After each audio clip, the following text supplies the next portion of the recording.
How it all went south. All right, here we go. Settle down, quiet on the set. Why is it always the first? Well, the first one we do in a day. Yes, Tacoma, Washington. No surprise. Not shocked at all. You know, One in every 4 episodes has got to be in the quadrant of Alaska or Vancouver or Washington State, right? Like that's a requirement for one of your stories. It's not a requirement. It's just a happy coincidence. But you know, all these stories that we talk about on the show, as we've said before, are things that we looked at, you know, doing a full-on series on, and just for whatever reason they didn't work out. And you can tell if we were to do all those in order that we talked about them, you would see this big section where I was like, you're looking at moving to the Pacific Northwest and going like, man, I need to get up there for a story because that'll give me a great chance to go explore it on someone else's dime. So, you know, for a little bit. So you see this whole slew of stories from the Pacific Northwest. But this is a really interesting story. Tacoma, Washington, and I think, the mighty Pacific Northwest. Beautiful, serene, the majestic Mount Rainier towering over the skyline of Seattle's little brother to the south, the smell of the fresh evergreen trees in the air, and in the late 1980s, the sound of rapid gunfire in the streets as a shootout ensues between Army Rangers and the Crips. Yeah, it happened. In this episode of How It All Went South, you're going to hear how one man became so fed up with local drug dealers and gang members invading his neighborhood that he decided to take matters into his own hands. I'm Sean Kipe, that guy's Jason Hoke, and live from 800 East Studios in Atlanta, Georgia, this is How It All Went South.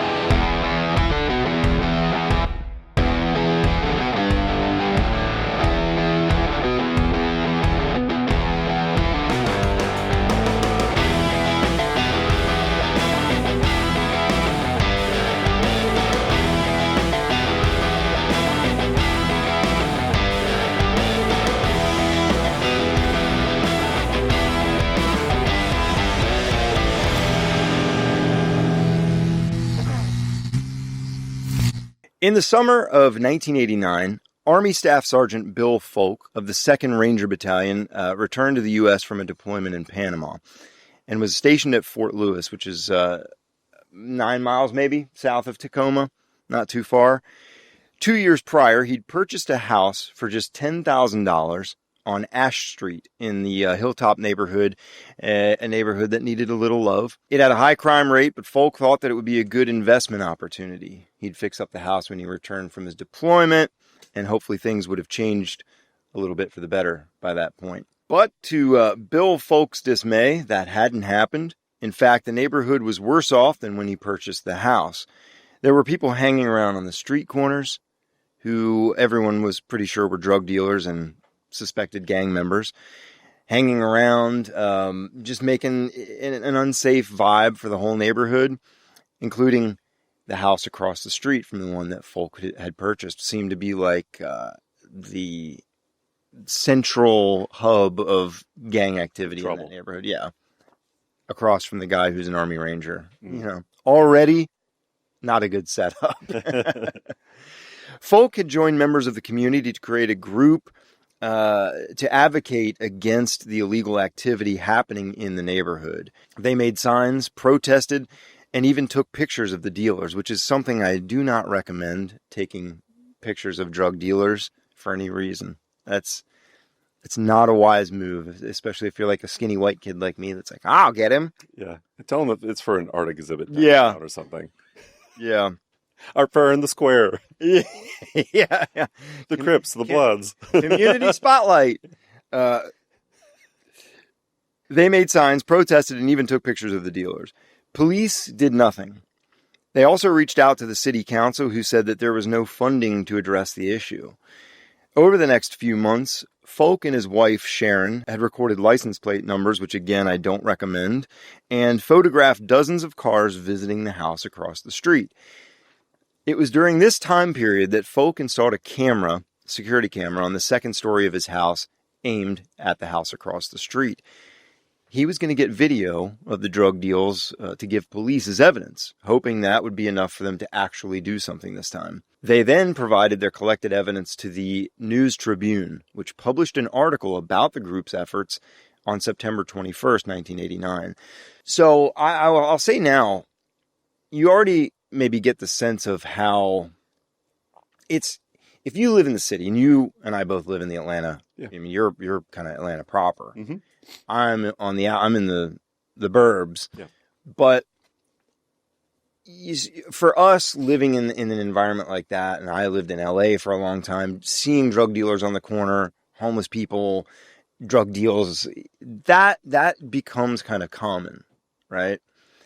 Well, to a degree. I mean, well, and I actually joke about Atlanta. You can walk outside and smell weed everywhere, and you won't see a single person around you within 25 feet. Somehow, there's no one around, and you still smell it. Yeah. Like, it's just part of what you do when you drive around Atlanta. Yeah. You got your windows shut in your car. You're like, there's no one around. It's 4 o'clock in the morning. I smell weed.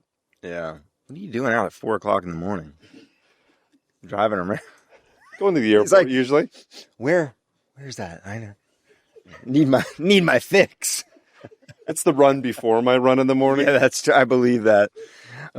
Jason takes a pre-run run. That's right. That same day, around 50 Hilltop residents met with police officials to discuss solutions meant to address neighborhood crime and violence. Ray Fjetland, a fjord, and what's the Mike Myers in what movie is that? The fjords and the, what is that? It's not Fjorgen.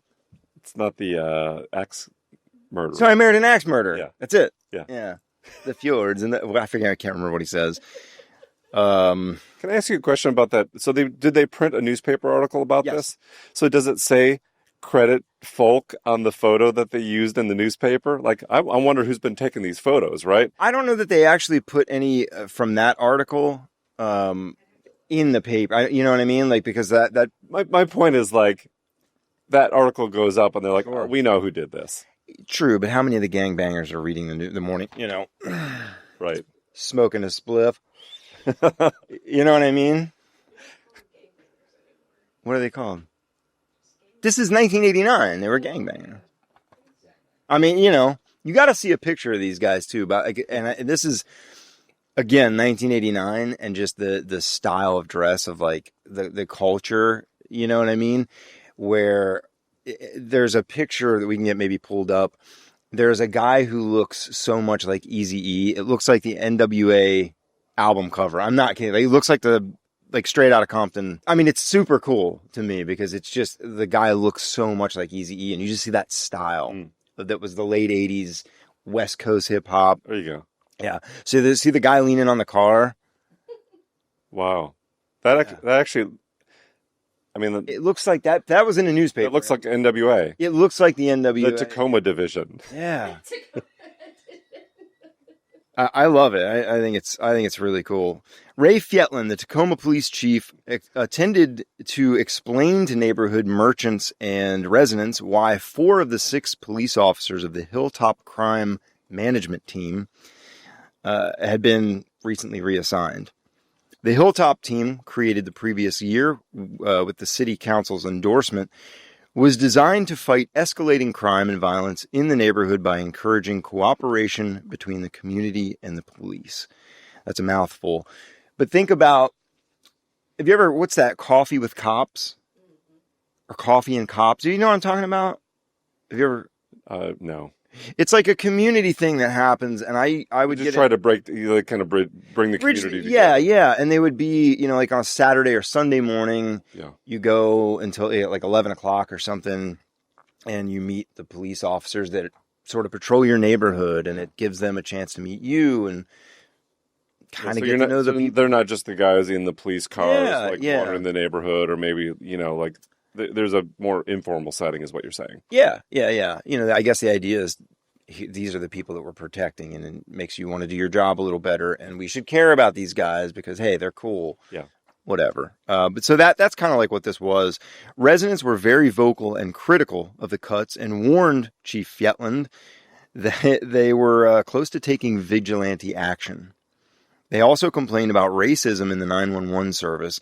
And Hilltop was primarily at that time, I don't know if it was primarily African American in that neighborhood, but it was a really eclectic. Even now, I looked it up recently, as of like last year or two, and I think it was 30-something% African American, maybe 40% white, like 12% Asian. I mean, it's an eclectic neighborhood. So in the late 80s, I don't know what those percentages were, but when we come back, we're going to find out how all the continued escalation resulted in all-out war in the streets of Tacoma.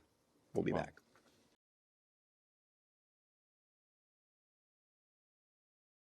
All right, so we're back, and we've been talking about Tacoma, Washington, this Army Ranger in the late 80s who bought a house as an investment property in a neighborhood that needed a little love, little TLC, and hoping that it would be a good investment. Comes back 2 years later after deployment and to a neighborhood full of, gang members and drug dealers, and it's become a real issue. In late September of 1989, Foulk and other members of the Hilltop neighborhood had been planning a block party meant to express a sense of unity and offer Hilltop neighbors an opportunity to discuss crime reduction plans. I already see where this is going. What do you mean? No, just like, let's just have a big block party right in the middle of everything. This is going to be great. Yeah. I wonder though if they were invited. Like the people across the street, Yeah. I don't know. I don't have an answer for that. Is that better or worse? So. Yeah. Right. But I think it was kind of a sign to show these people like, hey man, we're not going to be intimidated, because it was a big deal. I mean, I was reading some about these meetings that they were having, and they really did, it seems, exhaust all avenues to get this, like obvious drug dealing. And when you hear, so do you think this block party is a little bit of like, we're actually gonna puff our chests out a little bit, or do you think it was like, no, let's go the other way and like we just want this over with? Do you have any sense of that? No, I think it was honestly, we are not going to be intimidated. Yeah, there are newspaper interviews or interviews that people did in newspapers that said like, look, we can't even go out and feel safe, playing with our kids in the yard. Our kids can't go out and ride their bikes. We can't walk down the street. And when you hear a little bit more about just the things they were doing, these gang members that are suspected gang members, we can say that, but the things that they were doing to intimidate the people, it's not like they were just, hey man, we're dealing drugs, leave us alone. They were actively intimidating these people. So on September 23rd, the day of the party, things seemed fine until around 3 p.m. when tensions began to rise with folks across the street neighbors.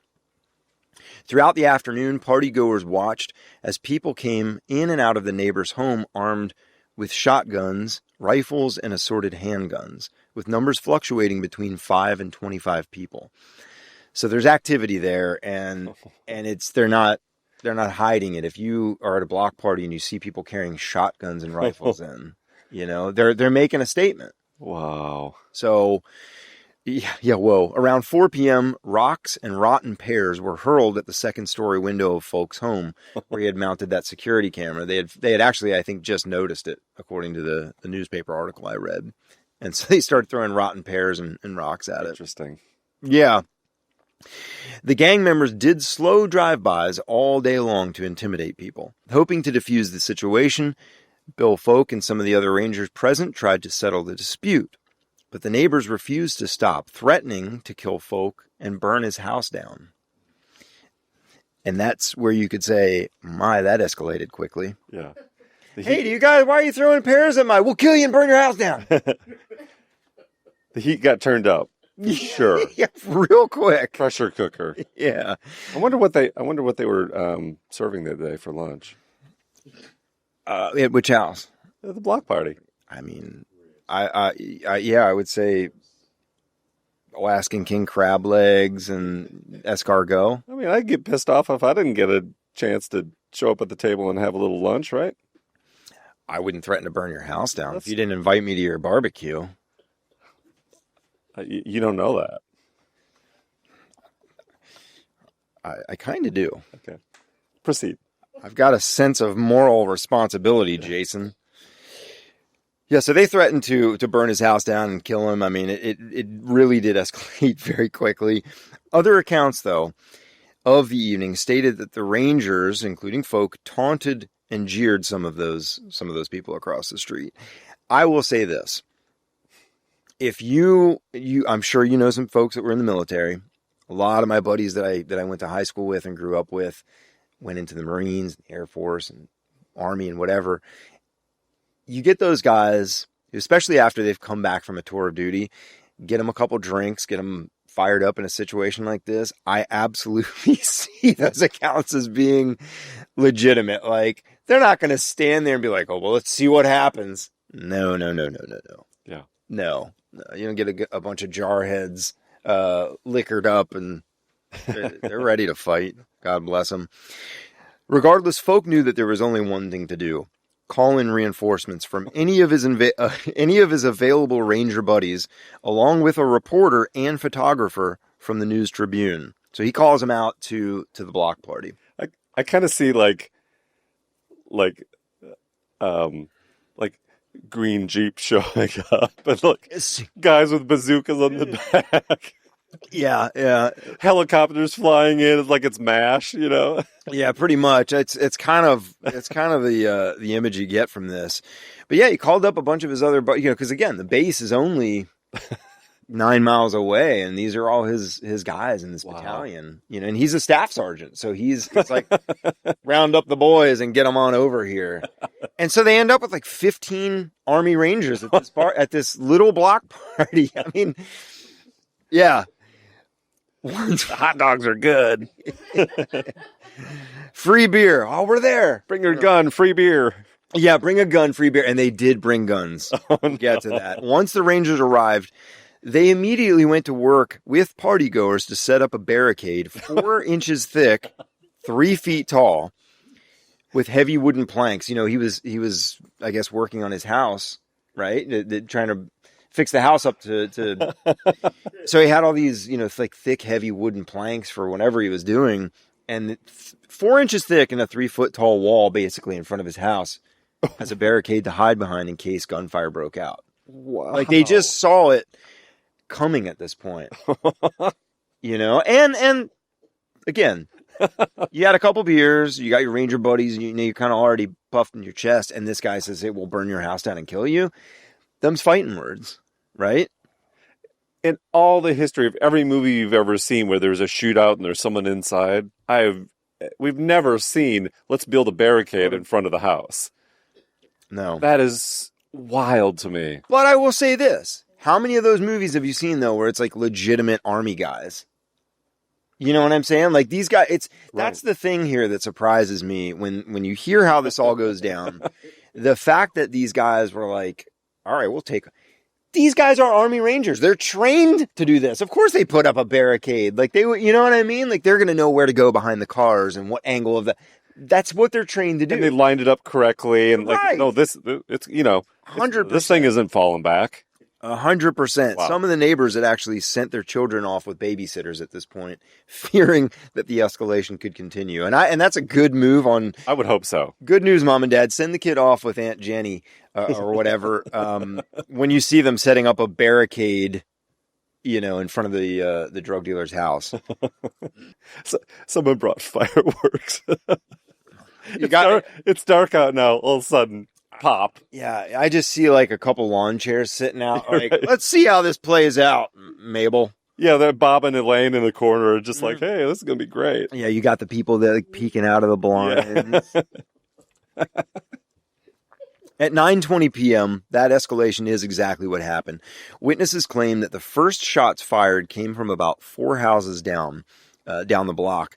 Then a man stood up from behind a car across the street from Foulk's house and fired a shotgun. Again, that escalates very quickly.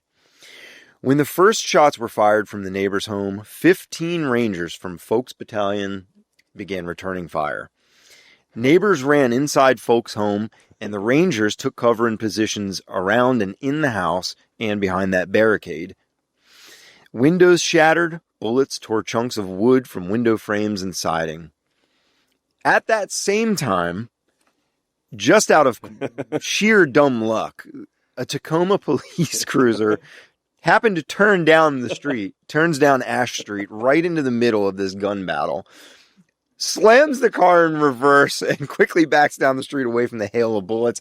And I'm picturing this guy just take a and turns onto this street and all of a sudden sees this firefight with Army Rangers, a barricade, people in windows shooting out, and can you imagine? And he's just like, shit. Here comes Roscoe P. Coltrane coming down the middle of the road. He's like, nope, not today. Not today, Jesus. he just bails, man. He's out of there. At 9:30 p.m., just 10 minutes after the battle began, the sirens of 10 more police cars could be heard down the 2300 block of Ash Street. As more police units arrived on scene, the suspected gangsters ran, only to be caught and arrested shortly after. The gunfire dwindled, and Foulk, seeing the increased police presence as a sign to stop, that's a good indication to stop shooting your semi-automatic machine gun at the house across the street when you see a neighborhood full of police cars. Well done, Foulk. He came out peacefully to talk with the officers. Police took some, but not all, of the Rangers' weapons, allowing them to surrender the, quote, lousy ones and keep the high-end firearms. I got to take something from you guys. You got an old, scratched up. Yeah, I'm not giving you the Uzi. Got a toy gun in that Jeep? Yeah. Surprisingly, no one was killed or even shot in the gunfight, according to official reports. When we come back, we'll find out exactly how this all played out in the aftermath of the Ash Street Shootout.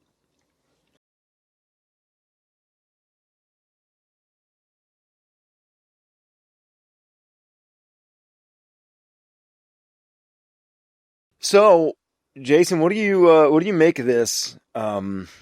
We just talked about how this shootout escalated, and we joke about it. But I mean, I want you to put yourself for a second in the position of just you're at this block party. There's all this tension in the neighborhood. You know this stuff's going on. It's uneasy, but literally within a matter of hours, you go from having a block party, barbecuing burgers, talking to your neighbors about how what can you do to get crime off your streets in your neighborhood, to a full-blown war zone. Yeah, and I think also we talk a lot about the Northwest, right, and Washington State. I'm envisioning not what it actually looked like, but I keep seeing beautiful evergreen trees and mountains in the background, and this is not that. Yeah. He buys the house for $10,000 in the not so nice neighborhood, and just trouble ensues, right? That's kind of the price you pay sometimes of walking into that neighborhood. I'm just so impressed. Like the 15 guys or whatever it is, the Army Rangers, mobilizing so quickly, and it's like they're training for a real life battle. That is so wild to me that they're all in line, they're all ready to go. No one's kind of sitting in the background. Should we? Shouldn't we? We're like, no. Here we go. That is, to me, we're ready. We're ready. I don't know what the other side thinks, but yeah, but isn't that that's the military brotherhood, though? Yeah, it is. Totally. Or I got your back. I'm ready to go if you need me. And I think too, you have to imagine this. This was going on for months, so you have to think this guy Bill Foulk is telling his buddies man, yeah, shit's getting really bad in the neighborhood. Yeah. I don't think it was they'd not heard of this before. Yeah. What? Shoot in your neighbor? Sure. I think they all kind of knew what was going on. It's impressive that they were only, what you said, 7 or 8 miles away, or 8 minutes, where they could get there so quickly, while this was actually starting to take off, the temperature was rising. So they just showed up. They were there, right? The other thing is too, this is before you had a text thread, a text chain where you're hey, things are going on, man. You guys get your stuff ready. I mean, it was a phone call or a couple phone calls, and the daisy chain. Yeah. All right, let's go, boys. Load up the trucks. Whatever they say. Wow. Yeah. It's crazy. I can actually close my eyes and picture it. Yeah. Job done. My job is done. That's right. With police on the scene and arresting several gang members who had warrants outstanding previously, they also detained the Rangers and several neighbors until they could piece together exactly what happened. A Tacoma Police Department sergeant running the scene was furious, lecturing the Rangers for not calling 911 before the shots were fired. To him, the whole situation could have been avoided if they'd only called earlier. Because that had worked out so well before. Yeah, I can only imagine being there for that conversation. He's like, why didn't you guys call us? Yeah, but he threw a rotten pear at my house. Y'all should have called 911. Really? Yeah. The neighborhood looked like a war zone. It's estimated that nearly 300 rounds were fired in the 10-minute firefight. With no reported injuries on either side, as I said, though in 2009, Foulk would state that several gang members were hit and fled the scene.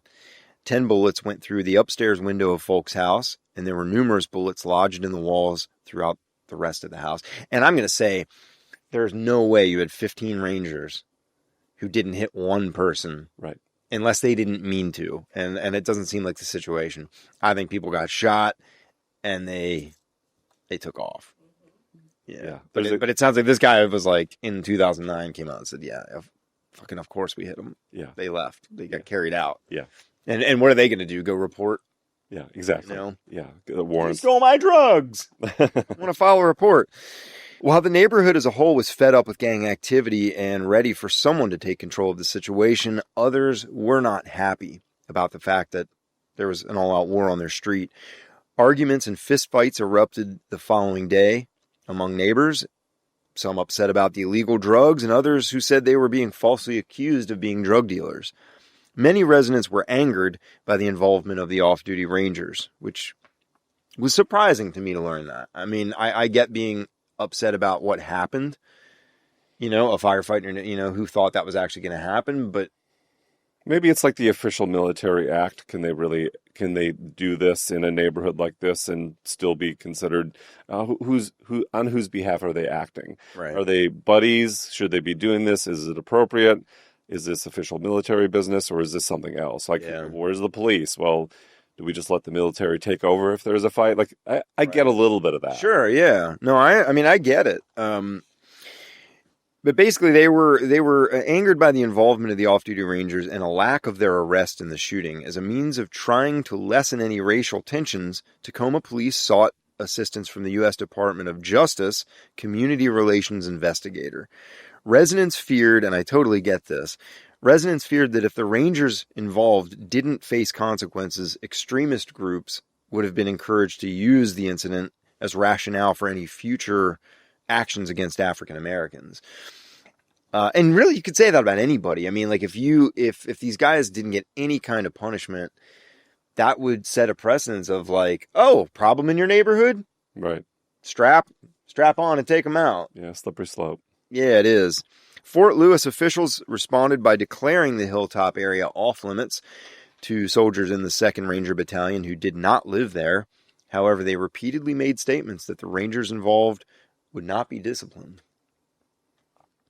So, I want to say funny because it's kind of this, it is sort of funny, but it's not at the same time. Tacoma police were eventually able to broker a tentative truce between the two, the drug dealers and the residents.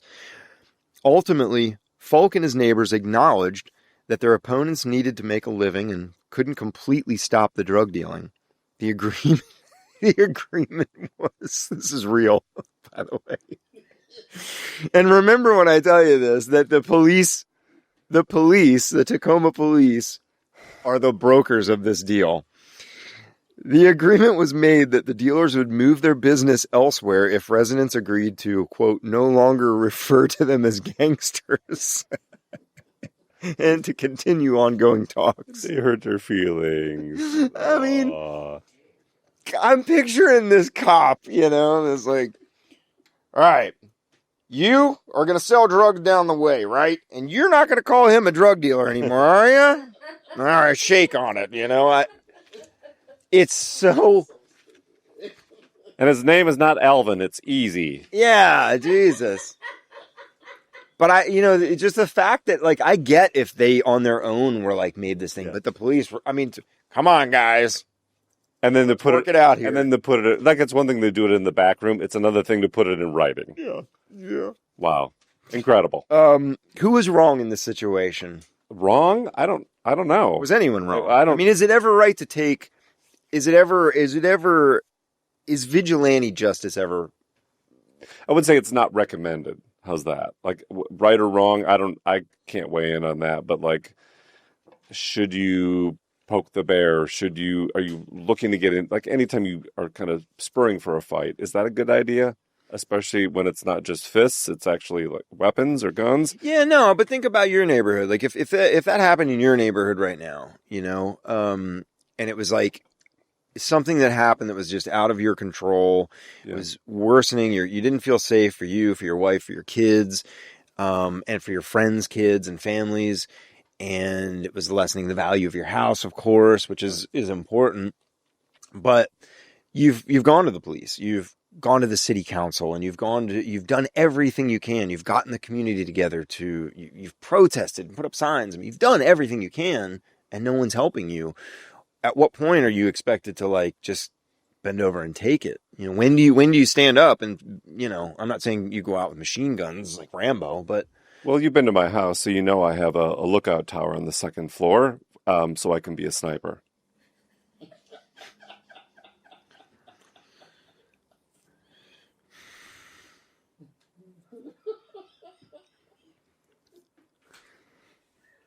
Am I wrong?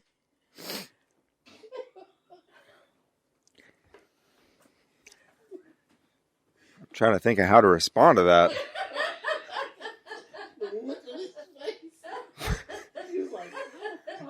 What the hell was that? Remember, always have the upper position, right? I have a little sniper tower in the front. Jason, if there was anyone in this room that I would think might possibly be capable of climbing to the top of a lookout tower, I'm just saying, careful making those statements when they're being recorded. No, but I can walk up my bedroom. And he keeps going. I'm trying to give you an out, dude. I can go out my bedroom window and walk over to the little position where I can line it up. All right, Lee Harvey. Well, that's been the Ash Street Shootout. I'm Sean Kipe. This guy's sometimes referred to as Jason, sometimes Lee. And this is how it all went south. We'll see you guys soon. All right.